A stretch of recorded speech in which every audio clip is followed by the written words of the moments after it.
Hey, BC. Once again, I have returned for a vinyl update. Um, some stuff that I picked up recently, two or three different places. Um, the first thing I want to show is if you're into music at all, especially hard rock music and anything new, you've probably heard of this band, Greta Van Fleet. This is their double EP. Um, and I don't remember exactly.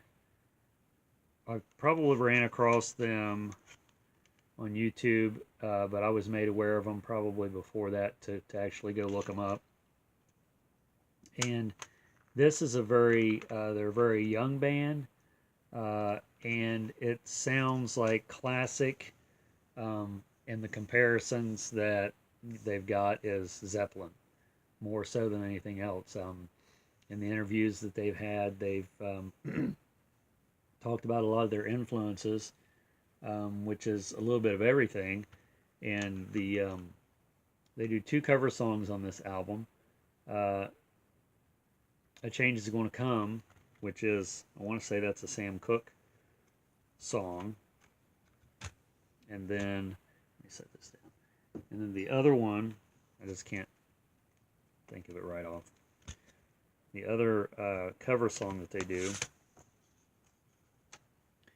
is Meet Me on the Ledge. And that one was done originally by, let's see here. I know you'd think it'd be in here somewhere. It just says written by Richard John Thompson. Trying to think who did that originally. But anyway, both of those covers are great, but their original songs are just as good, if not. I mean, the whole album's good. There's 8 songs, and once you hear it, it's going to get stuck in your head. It's just that type of stuff. It's very catchy. It's very melodic. It's very guitar driven, and it's 3 brothers, and the drummer is the one that's not the brother. Guitar, bass, and vocalist is the drummer, or is the brothers. Did you get that? Anyway, let me take a drink of this. Maybe that'll help. Yeah, I feel better already. So there's that. If you're not familiar with Greta Van Fleet, check it out. I guess they have the #1 album on the rock charts, #1 single. Their first tour, I guess every date has sold out in advance. So if that tells you how popular they are.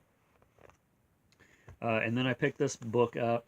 This is called Psychotic Reactions and Carburetor Dung. This is by Lester Bangs. It's a lot of his writings. The work of the legendary critic, the rock and roll as literature and literature as rock and roll, edited by Grail Marcus. Lester Bangs, of course, was a writer for Cream magazine, which he'd done some other things too, but he's most famously for Cream magazine.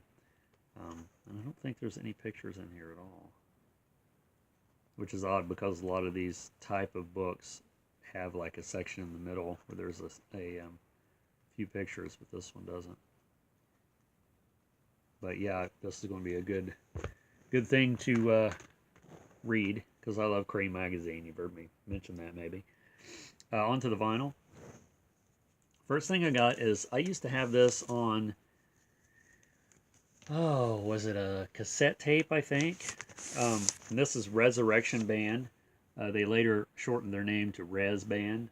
It's a Christian rock band, basically.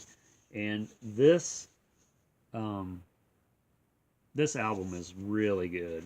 And I'll just show it to you like this. And of course the, let's see, that was in there sideways. Let's put it in there the right way. Of course the cassette didn't do that.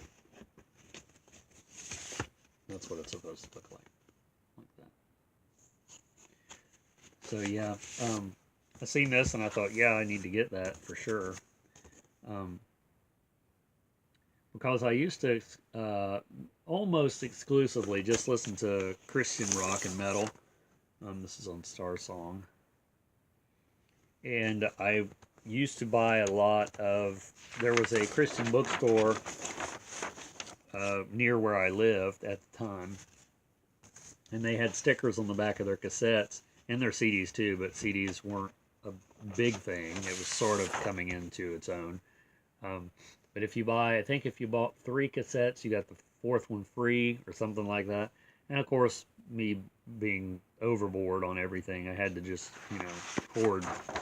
Here's the lyrics. Yeah, this album is called Rainbow's End. I don't know if I said that or not, but like I said, the whole album is good. But okay then. Excuse me there. Some of the standout songs is Paint a Picture, Africans, Midnight Sun, Concert for a Queen, Every Time It Rains. This came out in 1979. And Glenn Kaiser and Wendy Kaiser was basically, it was their band. So yeah, check out Resurrection Band if you're not familiar. And I like their earlier stuff that I've heard more than their later stuff. Just because the earlier stuff is more 70s sounding, is more gritty to me, which that's what I like. And I think their later stuff was, they were trying to sort of go with that 80s thing that everybody was doing, which is not a bad thing. But this record I seen at a antique mall a few weeks ago. Never seen it in my life, never heard of the band, and I almost bought it and I didn't, and I sort of wished that I would have. But then we were out last, it was the weekend before last, and I seen it. So it's like, okay, I gotta get it now. And you know, I've said that numerous times, you never see a record in your life, then when you see it, you know, you see it everywhere. It's on MCA Records. The band is called The Bottles, by the way. This is the gold stamp promo. Jeffrey and Peter, I guess, are the Bottles. This came out in, what year is that? 1979 as well. That's funny, 2 1979 records in a row. But I'm sure this will be good. I mean, just based on what it looks like. I think I did listen to a little bit of that online and I liked it. This was in the dollar bin. Johnny Guitar Watson, A Real Mother for You. I have this record already. I bought a little bit better copy of it, at a record store in Loveland that we go to every once in a while. And that was the first time I'd ever seen it. So to find this in the dollar bin was like a real surprise. And that's why I picked it up, just because it's sort of one of those albums that it's got the weird factor. And of course, you know, it's hard for me to pass that up. This one, my girlfriend found in the dollar bin for me. And not only was it a Disney Mickey Mouse Club record, which is cool in itself, but if you look real close there, you can see someone that I've talked about in a video that I have her album, thanks to Jenny, Dave and Jenny. It's Lisa Whelchel from The Facts of Life. And then there's Pop. I remember watching this show because I remember him. This girl here, I think, was in Facts of Life too, like the very early Facts of Life. This sort of looks like Molly Ringwald, but I don't think it is, even though I guess she had been on a couple of the episodes. So yeah, that's it says bonus poster inside, but there's no bonus poster. And there's the lyrics for the inner sleeve there, and it's got It's a Small World on it, and Mouse Dance Disco, Mickey Mouse Alma Mater, Mickey Mouse March. So yeah, that's pretty cool. You can't go wrong with that stuff, can you? And this record was also at, no, this one was at a thrift store. Lightning Strikes by Lou Christie. And this one's sort of falling apart. I have to fix it. The sleeve is coming loose, coming apart. And it's on MGM. But this one has Lightning Strikes on it, of course. And he does Always Something There to Remind Me. And those are the only two I recognize. But he has, I've heard several songs of his that I really like. This one also came from a thrift store. This is called Arriba. Tito Guerra,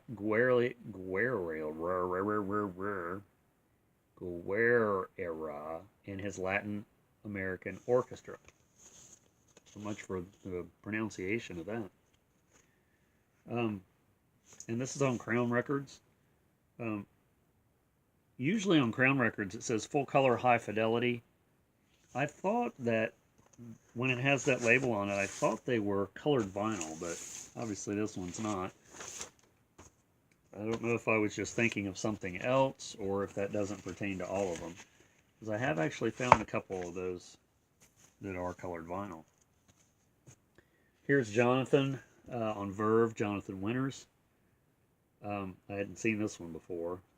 I have a couple others of his, and really I didn't know Jonathan Winters back in the 60s and 70s that much. I mean, I recognized his face from TV variety shows and stuff, but I really remember him as the on Mork and Mindy. He played their son. I really remember him on there, but I don't know, I didn't really think he was funny, maybe at that time, but it's probably just me, because I don't think a lot of things are funny that a lot of people do. You know, as far as like, I liked the show Mork and Mindy at the time, but I didn't really think Robin Williams was funny. I thought he was more strange, which also attracted me to the show, of course. This one is Phoebe Snow, Against the Grain. And I'd pick this one up. I was going to get it if Kat didn't already have it. Of course, she already had it. This is a DJ copy. White label on Columbia. Phoebe Snow was nominated for the Rock and Roll Hall of Fame this year. I don't know if she was. I think she was one that might have got in. I'm not sure. And then the soundtrack from the motion picture The Sting. Music by, what does it say here? Featuring the music of Scott Joplin, starring Robert Redford and Paul Newman. And I've always heard that this is a really good soundtrack. Marvin Hamlish is the one that is the conductor of the orchestra, that guy right there. And I know him from somewhere, I don't know where. And this is on MCA.